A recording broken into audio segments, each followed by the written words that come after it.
Hi எல்லாருக்கும் வணக்கம். நம்ம இன்றைக்கி புளி இஞ்சி பண்ண போகிறோம். எப்படி பண்ண போகிறோம் அப்படிங்கிறத பார்க்கலாம். முதல்ல அதுக்கு என்னென்ன எடுத்து வச்சுருக்கேங்கிறதையும் பார்க்கலாம் வாங்க. 200 கிராம் பச்சை மிளகா நறுக்கி வச்சுருக்கேன். நல்லா அலம்பிட்டு மிளகா நறுக்கி வச்சுருக்கேன். அது மாதிரி 200 கிராம் இஞ்சி, அதுவும் நல்லா தோல் சீவிட்டு நல்லா அலம்புங்க. மண் இல்லாமல் நல்லா அலம்பிட்டு அழகாக பொடியாக இது மாதிரி நல்லா நைஸாக பொடியாக நறுக்குங்கோ. அப்போ தான் நல்லாயிருக்கும். நல்லா நைஸாக நறுக்குங்கோ, அப்போ தான் நல்லாயிருக்கும். இஞ்சி 200 கிராம், பச்சை மிளகாய் 200 கிராம் வச்சுருக்கேன். இதுக்கு தேவையான அளவுக்கு ஒரு சின்ன கிண்ணத்தால் ஒரு கிண்ணம், ஒரு கரண்டி அளவுக்கு வரும், ஒரு சின்ன குழம்பு கரண்டி அளவுக்கு வரும் எண்ணெய், அந்த அளவுக்கு எண்ணெய் விட்டுருக்கேன். இதுக்கு கடுகு, பெருங்காய பவுடர், மஞ்சப்பொடி, தேவையான அளவுக்கு புளி இதுக்கு ஊற வச்சுருக்கேன். இதுக்கு மெந்தியப்பொடி போடணும், அதனால் வெந்தயப்பொடி இதை வச்சுருக்கேன். அதுக்கப்புறமா அதுக்கு நம்ம கறிப்பொடி கொஞ்சம் போகிற கடலப்பருப்பு கொத்தமல்லி ஒரு பொடி இருக்குது இல்லையா, அந்த பொடி இது கொஞ்சம் பாதி வெந்ததுக்கு அப்புறமா தான் போடணும். அதுக்கு மட்டா போட்டுன போகிறோம். ஏன்னா ஆல்ரெடி பச்சை மிளகா காரம் இருக்கிறதுனால இது போட்டால் தான் சேர்ந்த மாதிரி இருக்கும். ஏன்னா என்னோடய அம்மா அப்படி தான் பண்ணுவா, அது மாதிரி பண்ணலாம். இந்த பொடியும் அப்புறம் போடும்போது காமிக்கிறேன். இவ்வளோ தான் இதுக்கு தேவையான பொருட்கள். எப்படி பண்ணலாம் அப்படிங்கிறது பார்க்கலாம்.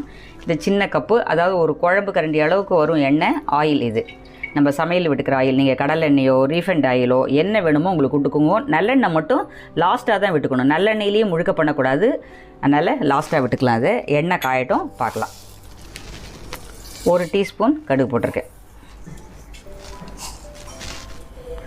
கடுகு வெடிச்சு கொடுத்து பெருங்காய பொடி போடலாம். பெருங்காய பொடியை நல்லா எண்ணெயிலேயே பொரிச்சுக்கோங்க, அப்போ தான் நல்லாயிருக்கும்.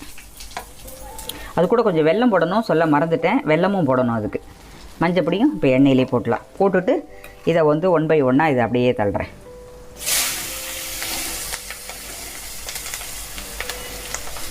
பச்சை மிளகா நறுக்கிட்டு கையை நல்லா தேய்ச்சி அனுப்பிக்கோங்க. மறந்து போய் நம்ம எங்கேயாவது மூஞ்சில் வச்சுட்டோம்னா எரியும், பார்த்துக்கோங்க. அதெல்லாம் கையால் போட முடியலன்னா கரண்டி. ஆமாம், உங்களுக்கு கை எரியறது அப்படின்னா நீங்கள் கரண்டியாலே தள்ளிக்கோங்க. இது கொஞ்சம் வதங்கட்டும், அது மேலே அப்படியே இஞ்சியும் போடலாம். இது நல்லா வதங்கணும் கொஞ்சம். இந்த பச்சை மிளகாய் என்ன ரொம்ப காரம்? இது திட்டமான காரம், இது ரொம்ப காரம் கிடையாது. இந்த மிளகா ரொம்ப உரைக்காது. இது கரெக்டாக இருக்கும். இந்த மிளகா இந்த அளவுக்கு மிளகா போட்டால் தான் இந்த இஞ்சி சேரும்போது நமக்கு கரெக்டாக இருக்கும். ஏன்னா இஞ்சியில் காரம் ஜாஸ்தியாக இருக்கும். அதுவும் காரம், இதுவும் காரமாக இருந்து நம்ம என்ன தான் சாமான்கள் போட்டு பண்ணினாலுமே ஒரு மாதிரி உரைக்கும், ஒரு மாதிரி என்ன சொல்கிறது, கடுக்கிற மாதிரி இருக்கும் நமக்கு சாப்பிட்றச்சு. அதனால் கரெக்டான காரமாக இருந்தால் மட்டும்தான் இந்த மாதிரி இதுக்கு நல்லாயிருக்கும்.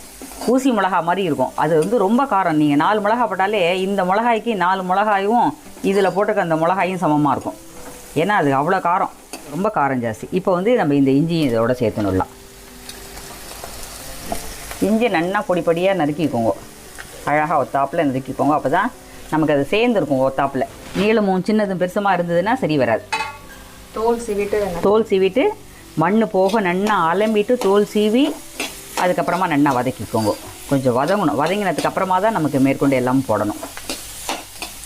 இது வதங்கும் போதே இதுக்கு தேவையான உப்பு போட்டுடணும். அது உப்பு போடுறது எதுக்காக அப்படின்னா அப்போ தான் வெடிக்காமல் இருக்கும். இல்லைன்னா அந்த பச்சை மிளகா வெடிச்சிடும். அடி பிடிக்காமலேயும் இருக்கும், வெடிக்காமலேயும் இருக்கும். அதனால் அதுக்கு தேவையான அளவுக்கு கல் உப்பு போட்டிருக்கேன். இப்போது உப்பு மட்டும் இதுக்கெல்லாம் உப்பு, காரம், உப்பு, புளிப்பு, திதிப்பு, உரப்பு 3 சேர்ந்து இருந்தால் தான் நல்லாயிருக்கும். இதில் ஏதாவது ஒன்று கம்மியாக இருந்தால் கூட கொஞ்சம் சுமாராக தான் இருக்கும். ரெண்டாவது உப்பு கம்மியாக இருந்ததுன்னா அந்த ஊறுகாய்க்கெல்லாம் பொதுவாக சீக்கிரம் வீணாக போயிடும். அதனால் நம்ம வச்சுக்கிறத பொறுத்து இருக்குது. ஈரக்கை படாமல் வச்சுக்கோங்க, ஃப்ரிட்ஜில் வச்சுக்கோங்க. இல்லைன்னா சளிப்பு வடை வந்துடும் வெளியில் இருந்ததுனாக்கா. ஒரு 2-3 நாளைக்கு வெளியில் இருக்கலாம். அதுக்கப்புறம் எடுத்து நீங்கள் உள்ளே வச்சுக்கோங்க. இல்லை மட்டும் போரும் பண்ணிக்கலான்னாலும் நீங்கள் நல்லா பண்ணிக்கோங்க. இந்த பச்சை மிளகா கொஞ்சம் நல்லா வதங்கட்டும். இல்லைன்னா அப்படியே போட்டுட்டா புளியை எடுத்து விட்டுட்டோம்னா உரைக்கும் ஒரு மாதிரி. பச்சை மிளகா நல்லா வதங்கணும்.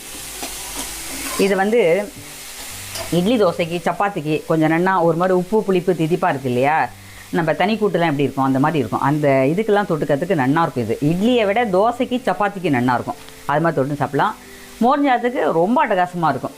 ஜம்முன்னு புளிப்பு இல்லாமல் தயிர் விட்டு பேசிட்டு மோர்ஞ்சாத்துக்கு தொட்டுக்கோங்க, ரொம்ப ஜோராக இருக்கும். இது அற்புதமாக இருக்கும். தொட்டுக்கிறதுக்கு என்ன வேணும் அப்படின்னே யோசிக்க வேண்டாம், டக்குன்னு இது இருந்தாலே போகும்.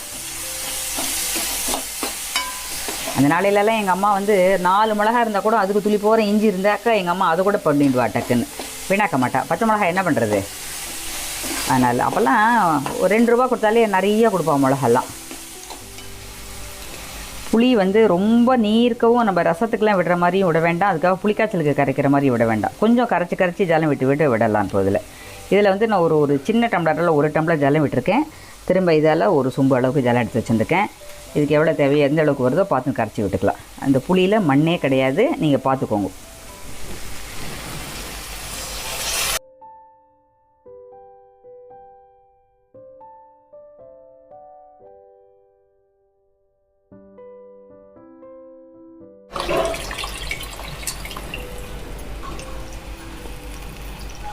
இந்த 50 கிராம் அளவு புளி எடுத்து வச்சா கரெக்டாக இருக்கும். அதுக்கு ஒரு அரை டீஸ்பூன் வெந்தய பொடி போடலாம். அதில் நான் வறுத்து பொடி பண்ணி வச்சுருக்கேன், அந்த பொடி தான் இது. இதை பொடி பண்ணி போடணும். வறுத்து பொடி பண்ணின பொடி இது அந்த அளவுக்கு போட்டால் கரெக்டாக இருக்கும். இதுக்கு இந்த பொடி போட்டால் தான் இதுக்கெல்லாம் வாசனையாக இருக்கும்.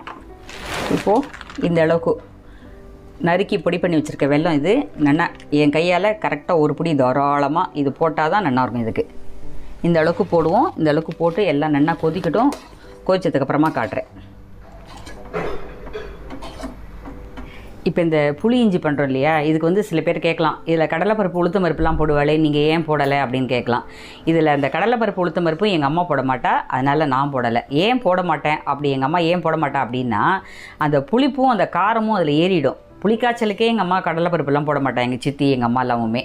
ஏன்னா தனியாக தான் வறுத்து போடுவாள், அதில் புளிப்பு ஏறிடும் அப்படிங்கிறதுனால போட மாட்டாள். உங்களுக்கு வேணும் அப்படின்னா நீங்கள் கடலைப்பருப்பு உளுத்தம் பருப்பு இப்போ நம்ம கடுகு தாளித்து கொட்டும் போதே அப்படியே வறுத்துட்டு இந்த பச்சை மிளகாயும் இஞ்சி எல்லாத்தையும் மேலே வதக்கி நீங்கள் இதுக்கு போட்டுக்க சாமான்கள் எப்படியோ அப்படி பண்ணிக்கலாம். இது வந்து எங்கள் அம்மா பண்ணுற மெத்தடில் தான் நான் பண்ணியிருக்கேன். இது என்னோடய ஸ்டைலில் பண்ணியிருக்கேன் நான். இது உங்களுக்கு இப்படி வேணுனாலும் பண்ணிக்கோங்க. இதில் வேறு ஒன்றுமே மிஸ்டேக் இல்லை. உங்களுக்கு வேணும் அப்படின்னா பருப்பு போடணும், அவ்வளோதான். இதில் எங்கள் அம்மா போட மாட்டா, இல்லை நிறைய பேர் போடுவா, ஆனால் நான் போடலை, அவ்வளோதானே தவிர வேறு ஒன்றுமே கிடையாது. இன்னொன்று என்னென்னா, நாள் பட வச்சுக்கிறதுனால இந்த பருப்பு போடும்போது அது இந்த புளிஜலம் ரொம்ப கொஞ்சம் நீர்க்க தானே இருக்குது, ஒன்றும் கெட்டியாக இப்போ புளிக்காய்ச்சல் மாதிரி தண்ணி சுண்டி போய் அப்படி வரலையே. அதனால் இது கொஞ்சம் லிக்விடாக தான் இருக்கும் இல்லையா, அதனால் வந்து கொஞ்சம் ஊசி போகிறதுக்கு வாய்ப்பு இருக்குது. இது வந்து என்னோடய ஸ்டைலில் தான் பண்ணியிருக்கேன் நான். உங்களுக்கு வேணும்னா நீங்கள் பருப்பு போட்டுக்கலாம், வேறு ஒன்றுமே இல்லை. என்னென்னா பருப்பெல்லாம் எந்த ஒரு பொருளுமே போட்டோம்னா உடனே கிளறிகிட்டே இருக்கணும், பருப்பை பூரா அடியில் உட்காந்துக்கும். அதனால் கொஞ்சம் சுண்டி இருக்குது இந்த புளி நம்ம கரைச்சி விட்டது. இன்னும் கொஞ்சம் சுண்டட்டும், அதுக்கப்புறமா வந்து பார்க்கலாம். இது வந்து இப்போ மூடி இருக்கும் இல்லையா, இப்போ திறக்கும்போது இடுக்கியோ துணியோ எதால் பிடிச்சிக்கிறீங்களோ திறக்கும்போது இப்படி வெளியில் எடுத்துன்னு வந்துட்டு அதுக்கப்புறமா இப்படி நிமித்தணும். இது திறக்கும்போதே நிறைய பேர் என்ன பண்ணுவான்னா அப்படி இப்படி திறந்துருவோம். அப்படி திறக்கும்போது உப்புன்னு அது கையில் ஆவி அடிச்சிடும். அந்த மாதிரி இல்லாதக்கு பார்த்து மெதுவாக இழுத்துன்னு வந்துட்டு திறங்கோ. இப்போ ஓரளவுக்கு கொஞ்சம் கெட்டி ஆகிருக்கு. இப்போ வந்து நம்ம அந்த பொடியை போடலாம். கறி பொடி வச்சுன்னு சொன்னோம் இல்லையா, அந்த பொடி கடலைப்பருப்பு, மிளகா, பெருங்காயம், கொத்தமல்லி வரை அந்த பொடி. இது அந்த பொடி அதில் ஆல்ரெடி காரமும் இருக்கும். இதுவும் போட்டால் மட்டும்தான் நல்லாயிருக்கும். இந்த காரம் அப்போ தான் சேர்ந்த மாதிரி வரும். அதில் உங்களுக்கு வந்து காரம், அந்த காரம் நிதானமான காரம். இதில் உங்களுக்கு எவ்வளோ தேவையோ அந்த காரத்தை நீங்கள் போட்டுக்கலாம். இது போட்டால் அப்படியே செண்டாட்டம் இருக்கும். அப்படியே நம்ம புளிக்காய்ச்சல் வர ஸ்டேஜில் இருக்கும். அது 3 டீஸ்பூன் அளவுக்கு இந்த பொடி. ஆமாம், 3 டீஸ்பூன் போட்டிருக்கேன். இதில் இந்த ஸ்பூனால் 3 டீஸ்பூன் போட்டிருக்கேன். இப்போ இந்த கடலைப்பருப்பு கொத்தமல்லி வர பொடி இருக்குது இல்லையா, கறி பொடி, அந்த கறி பொடி போட்டிருக்கோம். அந்த பொடி வந்து இதில் போட்டு இந்த புளியோடு சேர்ந்து நன்னா ஒத்தாப்பில் கொதிக்கணும். அது கொதிச்சா மட்டும்தான் நல்லாயிருக்கும். பொடியை போட்டு உடனே ஆஃப் பண்ணக்கூடாது, கொஞ்சம் கொதிக்கணும். அப்போ தான் ஒத்தாப்பில் அதில் வரும். கரெக்டான பக்குவத்துக்கு வந்துடுத்து. இப்போ நம்ம அடுப்பை ஆஃப் பண்ணிவிட்டு நல்லெண்ணெய் விடலாம். வருங்கோ, அது அப்படியே ஊற கரெக்டாக இருக்கும்.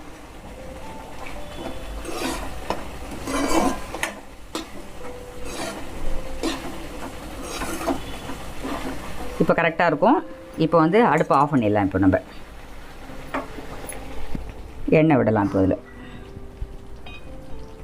நல்லெண்ணெய் எவ்வளோமா? நல்லெண்ணெய் வந்து 2 டீஸ்பூன் விட்ருக்கேன். இதில் எண்ணெய் இது போடும். அப்படியே கலர வேண்டாம், அப்படியே இருக்கட்டும். அது கொஞ்சம் ஆறுனதுக்கப்புறமா நம்ம கலரிக்கலாம்.